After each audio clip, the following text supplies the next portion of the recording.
Alors, bon, bah écoutez, on reste avec la même équipe. Sunny, voilà, et mon frérot Silas. Voilà, j'espère que vous allez bien. Moi, je vais très très bien. C'est en mode on reprend le on reprend le live. Du coup, Ça, c'est pour les cuts, ça. ouais, exactement, c'est voilà. Du coup, on se retrouve pour parler du chapitre 1109 qui se nomme Empêcher à tout prix. Et c'est un chapitre que je trouve magnifique. J'ai donné un 10 sur 10 au précédent. Un 10 sur 10 au précédent du précédent et encore un 10 sur 10. Là, on a un enchaînement. Là, vous voyez l'enchaînement des ballons d'or là avec Messi, bah, c'est la même chose. C'est un enchaînement de chapitres 10 sur 10. Je le trouve tellement incroyable, tellement complet, tellement magnifique. Il y a tout. Il y a tout ce qu'on attend d'un chapitre incroyable de One Piece. Et on a bien évidemment ce qui m'a fait pleurer de joie, ce qui a fait pleurer de tristesse beaucoup de gens.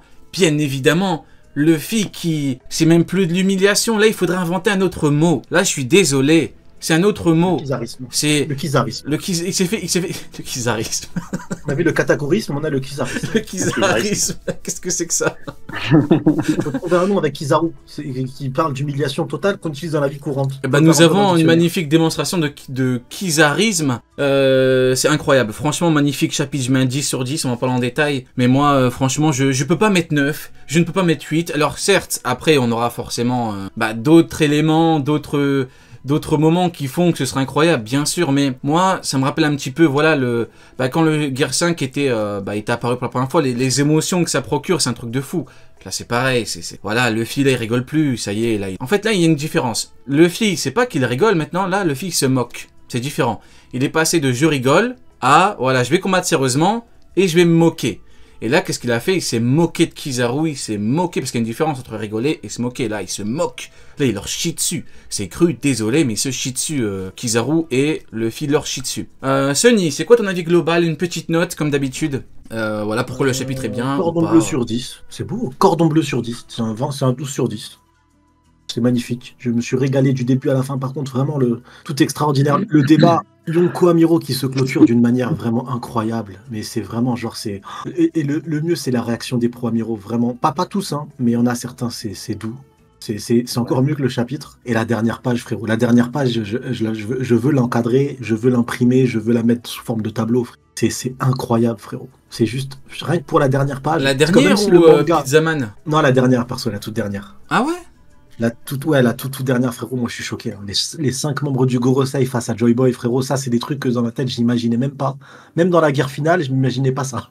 Ouais, ou alors pas tout de suite, quoi. Ouais, et non, même, tu sais, je m'attendais à ce que ça soit d'autres personnes, mais pas un 1v5, Gorosei Luffy, le temps que les Dory Broggy arrivent et tout, tu vois, mais jamais j'aurais pensé ça même une seule seconde, tu vois. Ok. C'est incroyable. Ok. Et toi, du coup, Silas, une petite note, un petit avis globalement. Et dans le chat et dans les coms sur YouTube, n'hésitez pas à mettre une petite note sur 10. C'est toujours intéressant de voir un petit peu l'avis global. C'est un bon 10 sur 10. Voilà. Bon, personnellement, la fin m'a laissé sans voix. La fin m'a laissé sans voix. Autant la case avec la pizza, elle m'a fait énormément rire. Et puis là, bon ben, finito, les débats, c'est fini. Mais la dernière case, elle m'a vraiment laissé sans voix. L'arrivée des 5 là, devant Luffy, ça, c'est pour moi, ça, il va y avoir quelque chose. Il va y avoir quelque chose. Ok. Je pense pas que là, après, je pense pas que ça va cut. Ok, ça marche. Enfin, alors, pas, en tout cas. En termes de notes, globalement, on est sur du 9-10. Par contre, nous avons Tibbs qui met un petit 7. Dis-moi, Tibbs, c'est une question comme ça. Il a quel niveau Kizaru, dis-moi? Pour toi, il a quel niveau Kizaru? Pourquoi est-ce que tu mets un 7? C'est bizarre, tu sais, c'est toujours comme ça, tu sais, quand tu croyais que Kizaru allait faire un truc de fou, t'as tendance à mettre moins de 8, tu vois. Dis-moi un petit peu, frérot Tibbs, il a quel niveau Kizaru? Ça m'intéresse. Mais bon, du coup, non, mais blague à part, voilà, chapitre de fou furieux, et puis voilà. Alors, maintenant, on va faire étape par étape, et nous avons, a priori, nous avons l'électrocardiogramme, normalement ça s'appelle comme ça, avec Vegapunk, du coup il est à plat. Donc là, logiquement, ça devrait, on devrait avoir une confirmation que Vegapunk est décédé. Et moi, honnêtement, c'est bien un truc que j'ai à dire par rapport à lui, c'est que bon, avec le temps, j'ai appris à l'apprécier, le personnage et tout, j'ai commencé à de plus en plus le kiffer, même si des fois il me saoulait un petit peu, ouais, les boucaniers, le plus grand secret du monde, c'est 3 petits points, ils parlent pas, bon, ça me fait chier un petit peu, mais bon, c'est comme ça depuis le début, donc je vais pas m'en plaindre maintenant. Hein. Par contre, on peut noter que Vegapunk, comment dirais-je, alors que Kizaru pensait avoir réussi sa mission en le fumant, alors que Saturne pensait que la mission avait été un succès, bah en fait c'est un échec. C'est un échec parce qu'en fait le message se diffuse et je regrette un petit peu la mort de Vegapunk parce que au tout dernier moment, vous savez, vous connaissez un petit peu l'adage, on peut rater sa vie mais pas sa mort. Bah là, Vegapunk, sa mort, il a pas raté. Hein. Il a pas raté. Au tout dernier moment, il l'a allumé, il est en train d'allumer la marine et le GM. Donc moi je trouve ça formidable. C'est quoi ton avis là-dessus, Sonny? Masterclass. Comme tu as dit, il a raté sa vie à mes yeux, il a raté sa vie à tous les niveaux. Vraiment, c'est vraiment une merde humaine là-dessus, ça change rien. Mais par contre, sa mort est validée, quoi. Il a une mort masterclass. Le bip, bah, c'est vraiment pour nous montrer que ouais, son cœur s'est arrêté. Et surtout là, si jamais on a 10 minutes d'attente, genre son cœur il s'arrête 10 minutes et il reprend, ah, c'est incroyable. Mais c'est l'arrêt cardiaque le plus long de l'histoire, je crois. Mais non, moi je trouve ça beau et je pense que le message sera tellement beau et touchant que ça va rendre sa mort et ça va rendre l'adieu au personnage vraiment beau gosse en fait, tu vois.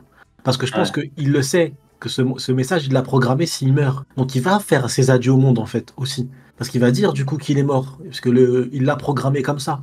Donc en gros il va dire, ça se trouve il va commencer par bon bah maintenant je vais commencer et si vous écoutez ce message c'est que je suis mort, tu vois. Et je trouverais ça beau. Parce que du coup il peut nous faire un adieu mémorable de légende. Donc, ce que Oda est en train de cuisiner là, frérot, il cuisine vraiment. Ouais, c'est quoi, tu rentres chez lui, la cuisine elle est dans son 250 mètres carrés habitable là, la cuisine elle est au bout, tu prends ta claque. Déjà, tu pleures de joie en disant je vais mettre ça dans ma bouche, c'est incroyable. Tu te régales. C'est clair. C'est magnifique, frérot. Magnifique. Et toi, du coup, Silas, on avait un petit peu sur. Franchement, le perso à la base, c'est pas un perso que je kiffais énormément. Vegapunk, malgré je lis le manga depuis tellement longtemps, hein, ça fait 15 ans, 20 ans qu'on le tease. Et quand il est arrivé, bon ben voilà, moi j'ai beaucoup aimé sur le personnage tous les satellites, tous ces cerveaux là qui étaient un peu coupés. Est-ce qu'ils vont rester suite à sa mort? Ça, je l'espère, en tout cas, qui est quand même une part de Vegapunk qui vivra toujours. Mais là, Oda, je pense qu'il va nous écrire quelque chose de fou furieux. Il va vraiment révéler les choses et il va partir en héros. Ok, ça marche. Bon bah écoutez, je suis d'accord avec vous. Bon maintenant, il est vrai que par rapport au chapitre, il y en a vraiment beaucoup, comment dirais-je, qui voulaient des révélations par rapport à Vegapunk tout de suite. Moi, je pense les mecs, il faut pas être trop gourmand. Voilà, je pense qu'il faut pas être trop gourmand, même si je me dis, vous avez raison d'avoir des attentes, hein, c'est humain, toi en tant que fan de One Piece quand tu suis depuis très longtemps, mais je pense qu'il faut pas être trop gourmand dans la mesure où t'as déjà eu quand même pas mal de contenu, t'as déjà eu, Luffy qui chie sur les deux là, c'est déjà exceptionnel, et puis surtout que, bon, je dis ça surtout pour me moquer de Kizaru, mais le plus important, c'est la fin, c'est l'arrivée des 4 autres, donc je pense que il faut quand même que l'auteur mette les choses en place doucement. Je pense qu'il faut pas être trop gourmand, il faut savoir être un petit peu patient. Maintenant, on va parler d'une petite case. Alors hop, je vais vous mettre la petite case à l'écran. Vous connaissez, hein, je suis le meilleur en régie. Regardez-moi ça. Nous avons Luffy Gear 5 qui tient Kizaru comme si c'était un jouet, comme si c'était une canette, un tacos mais serré bien fort, hein. Et il tient Saturne. Et là, c'est totalement fou. C'est totalement fou. T'as dit quoi? Même un tacos, je le tiens pas comme ça, frérot. Ah oui, mais même une bouteille d'eau, une canette, même quand je suis assoiffé, en plein désert, tu tiens pas ta bouteille comme ça, mais bon. Là, il a envie de lui chier dessus. Et là, je trouve que c'est une question d'image, en fait. Au niveau de l'image, c'est quand même un truc de fou de se dire que il chope un amiral d'une main, il chope un doyen de l'autre main, il se permet de regarder de l'autre côté. Je trouve l'image mais tellement forte. Alors bien sûr, ça nous permet de rire un bon coup, mais pour nous, c'est pas non plus extrêmement surprenant. Quand pour toi, Saturne, c'est, il est au-dessus ou quoi, et que Kizaru, il est au-dessus, ou que c'est un mec extrêmement fort, bien sûr que tu pètes un câble, et bien sûr que tu peux être déçu. Mais quand t'as compris un petit peu le manga, tu sais très bien qu'il y a rien de très surprenant. C'est juste que là, c'est magnifique. Hein. L'image est belle, et voilà, Luffy fait du Luffy, il leur chie dessus, il se moque d'eux, en toute délicatesse. Voilà, il est délicat. Neil, t'es là? Allô? Ouais, ça fait longtemps que vous avez commencé. Bah ouais, frérot, oui. J'ai pas reçu l'appel du tout, en fait, mais rien. Bah écoute, c'est pas grave, hein. Écoute, je profite que tu sois là. Rapidement, une petite note sur 10. Qu'est-ce que t'as pensé globalement du chapitre? Vraiment quelques mots, parce que bon, vu qu'on a déjà un petit peu avancé. Et après, surtout, avoir ton point de vue sur Luffy qui tient Kizaru et Saturne au début du chapitre en mode total manque de respect, quoi. Une note, déjà, en vrai, si on avait eu le reveal de Vegapunk, là, au début, il aurait eu 10 direct, le chapitre. Ça lui a juste fait perdre un point parce que le reste est incroyable. Donc, Malgré le fait que je note dur d'habitude, là, il a le vrai 9 sur 10, l'équipe. Après, le truc de Pipi, Pizarro qui se fait pizzaioloter, non, ça c'était incroyable. Il le tient en 2v1. Moi, j'ai vraiment été surpris par Saturne, en vrai de vrai. Mais Kowabunga no Luffy, hein. Les gars, on est là. Ouais. Voilà, Kowabunga Neil qui no dit les Luffy. termes. Voilà, toujours du bon côté, il a raison. Et du coup, maintenant, ton avis un petit peu sur, sur le fait qu'ils les tiennent tous les deux en mode total manque de respect. Tu sais, en plus, ils regardent à côté, c'est vraiment... vraiment, il en a rien à foutre. Bah, en fait, je pense j'ai même pas besoin de donner mon avis parce que du coup, Saturne le fait lui-même à la fin du chapitre.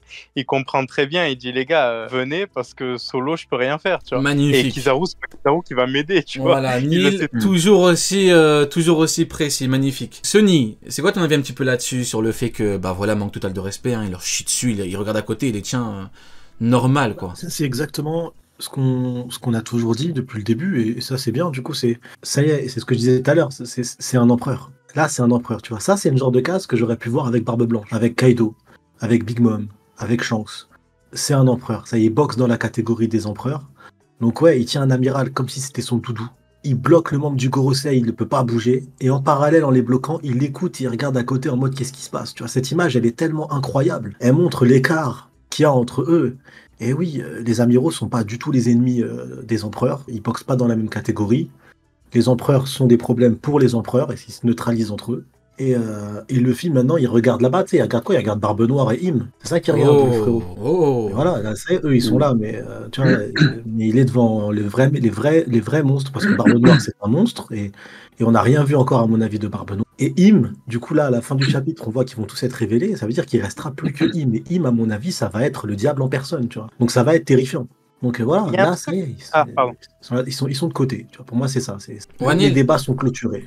Ouais, il y a un truc là que je sais pas comment le prendre exactement, mais tu sais, le fait que Saturne, on dirait que lui aussi il en joue de cet effet cartoonesque pour revenir dans le combat. Ah oui, il oui, c'est tourne un justement, peu. c'est le sujet suivant par rapport à Saturne, parce que c'est justement lui qui nous montre que a priori, bah, il est plus loin, il est plus haut qu'un Kizaru, hein, et ça, a priori, c'est une confirmation. On en parlera juste après. Et toi, du coup, Silas, on avait un petit peu sur la case, voilà, le fille qui leur manque de respect, qui se moque d'eux, en les tenant Ouais, comme des malpropres. Tout simplement, c'est une humiliation, cette case. C'est pour moi une des plus grandes preuves que Luffy avait bien évidemment atteint ce niveau Yonko. Si on avait des doutes avant sur Wano, là on les a plus du tout. Il chie littéralement, d'ailleurs, il en a plein de slips. Il chie sur tout le monde. Il chie littéralement sur les amiraux. L'autre, il est dans sa main. Il le tient comme une poupée Barbie. Et l'autre, il le retient, normal, et il regarde à droite, à gauche, qu'est-ce qui se passe. Pour moi, c'est vraiment la plus grosse humiliation du côté de la marine. Magnifique. À l'heure magnifique. actuelle. C'est À l'heure vrai. actuelle. Il y a C'est rien, vrai que c'est effectivement, je me c'est- permets juste un aparté, c'est vrai qu'en termes d'humiliation globale, là pour moi le plus grave, et c'est en lien avec la case d'ailleurs que je vais vous remettre à l'écran, c'est en lien avec cette case, parce que là en fait on n'a pas juste un empereur qui chie sur un amiral, enfin on avait l'habitude. Les amiraux, quand ils veulent taper du commandant, ils font des stratagèmes bizarres, donc forcément s'ils veulent taper au-dessus, ça va être compliqué, c'est d'une évidence, c'est un fait en fait, c'est factuel. T'as du mal contre du commandant, qu'est-ce que tu vas aller taper du Yonko facilement, ou même taper du Yonko tout court, enfin au bout d'un moment même Rayleigh, t'es là, tu fais dans ton slip quand tu vois Rayleigh, donc c'est normal. Mais là, c'est pas juste un Yonko qui tabasse un amiral, c'est un Yonko qui tabasse un amiral. À côté, il y a qui? Il y a Saturne, il y a un doyen. Il y a, vous voyez, quand on a frappé un Tenryubito, Kizaru, il était là en mode, je vais tous les tuer. Carrément, quand Rayleigh l'a bloqué, il avait tellement la haine, il est parti capturer 500 pirates. On parle de 500 pirates, hein. C'est pas 2, 3, 500. C'est un truc de fou, le nombre est colossal, hein. Je sais pas si on se rend compte c'est quoi 500 pirates, hein. Tellement qu'il avait la haine. Là, Luffy le tient, et à côté, il tient Saturne, il les tape tous les deux. Donc là, c'est quand même un truc de fou de se dire que l'impuissance, pour moi ce que je note, c'est l'impuissance de Kizaru. Il est totalement impuissant, il est plus capable de protéger son maître. Et ça, je trouve que c'est... bah voilà, ça montre parfaitement à quel point Luffy est extrêmement puissant et qu'il est beaucoup plus loin que lui. C'est quoi ton avis là-dessus, Sonny? Il n'est même pas plus loin que lui. Il boxe pas dans la même catégorie. Vraiment, il n'y a pas de danger à voir. Par exemple, je prends un exemple, parce qu'on parle d'empereur. Si tu prends Barbe Blanche, à Marineford, qui arrive sans sa maladie 10 ans en moins, 10 ans de moins, sans sa maladie normale, et tu le mettais tout seul dans une cage avec Kizaru, Est-ce que pendant 2 secondes, tu vas te poser la question, peut-être que non, non, tu vas te dire, j'espère qu'il va la battre facilement, rapidement, sans lui faire trop de mal, tu vois. Et bah là, c'est pareil, frérot. Ça y est, Luffy, il est dans cette catégorie-là, donc l'écart de niveau, il est beaucoup trop important. Luffy, maintenant, c'est officiellement une anomalie. C'est une anomalie, tout simplement. Mais après, voilà, le seul souci qu'on peut avoir, c'est de se dire, ouais, pour certains, quand tu mets pas les empereurs à ce niveau-là, quand tu vois ça, tu te dis, ah, mais non, il est trop fort, ça n'a pas de sens. Non, là, Luffy, il est pas trop fort. Là, Luffy, c'est juste un empereur. Ça, il le fait pas à Shanks. Et il le fera jamais à Shanks. Ça, il le fait pas à Barbe Blanche. Tu peux mettre un truc cartoonesque, tout ce que tu veux, mais il tient jamais Barbe Blanche comme ça. Il y a aucun monde où ça arrive. Voilà, c'est comme ça. Et Kaido, il a voulu faire l'insolent pendant 5 secondes à faire de la corde à sauter. Il a fini cramé en dehors de l'île à essayer de revenir en vitesse là, avec son truc cartoonesque. Voilà ce qui se passe quand tu le fais un empereur. Et après, on sait ce qui s'est passé quand tu fais un amiral, quoi. C'est tout. Oui, bah écoute, les termes, exactement. T'as tout dit, effectivement, il a voulu faire le malin avec Kaido, et Kaido, d'ailleurs, il a dit des mots très intéressants. Il a dit, tu peux jouer autant que tu veux, le plus important, c'est le haki. Ça, c'est pas un truc, en fait, si vous voulez, c'est pas un truc que Kizaru peut lui dire. Kizaru ne peut pas dire à Luffy, tu peux jouer autant que tu veux, non. Non, parce que Luffy joue avec lui et Kizaru peut rien faire. Dès que Luffy dit c'est bon, maintenant je vais me moquer de toi, je vais te terminer, je vais te chier dessus, Kizaru il peut plus se permettre de parler, c'est terminé. Kizaru il a fait son temps maintenant, ça y est, il a gesticulé, il a fait sa punaise de lit, c'est terminé maintenant pour lui. Donc du coup, Neil, ton avis un petit peu sur l'impuissance de Kizaru et surtout sur l'image que ça renvoie par rapport à un amiral qui est incapable de protéger son maître. Je suis pas tant choqué que ça en vrai parce que depuis le début de l'arc, on a que des disaster class de sa part. Donc, je pense qu'il a déjà prouvé. Il a déjà prouvé dans l'arc que c'était une merde. Donc, du coup, il n'a pas besoin d'en rajouter. Et d'ailleurs, là, on le voit en mode. On peut parler de la case où il est éclaté ou ça vient après? Ouais, vas-y, on en parlera après, mais okay. Tu peux quand même en parler vite fait. Donc là, il est vraiment en mode sur cette case où il a le coude au-dessus de ses yeux. C'est exactement la même case qu'après le premier KO par Gear Third de Rob Lucci sur Enies Lobby. Donc tous ceux qui sont là en mode oui, Kizaru, il est en train de pleurer parce qu'il y a son pote, je sais pas quoi. Non, en fait, Oda a des codes très précis quand il dessine une défaite. Là, il nous a montré que Kizaru n'avait pas sa place dans l'arc en fait. J'ai pas envie de dire dans l'œuvre parce que voilà, je vais exagérer, mais tu peux frérot, tu peux, je t'en prie. Tu peux. En fait, là, Oda, il est à 2 doigts de nous dire, voilà, moi, ma prochaine étape pour Kizaru, c'est je sors la gomme et c'est fini. Tu vois.